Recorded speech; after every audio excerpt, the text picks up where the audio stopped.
शेतकरी मित्रांनो, आपल्या उन्हाळ्यामध्ये आपण जमीन नांगरणी करून घेतलेली आहे.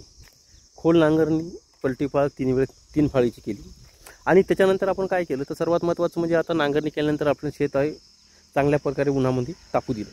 आणि आता आज जे आहे, आज पूर्ण जमीन जी आहे आपली चांगल्या प्रमाणात तापून त्याच्यावर एक दोन वेळेस थोडं पाऊस पण पडला, त्याच्यामुळे थोडीशी ढेकळं पण आपल्याला चांगल्या प्रकारे खरपूस झाली.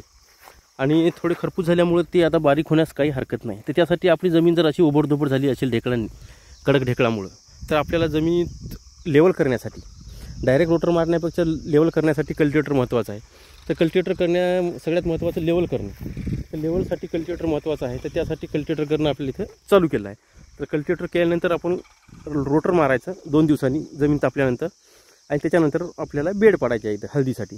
तर अशा प्रकारे व्यवस्थापन आपल्याला जर करायचं असेल, आपली जमीन जर 3 फाळीची नांगरली असेल, तर पंजी जरी केली असेल आणि असे ढेकळं पडले असतील तरी हे आपण अशा प्रकारे कल्टिवेटर करावे, जमीन लेवल करावी, जोबड जमीन, आणि त्याच्यानंतर मग आपण कल्टिवेटर करून जमीन लेवल करून त्याच्यावर बेड किंवा इतर कुठल्या प्रकारे आपल्याला पीक घ्यायचं आहे त्याप्रमाणे आपली जमीन लेवल करून त्यामध्ये पीक घेऊ शकता.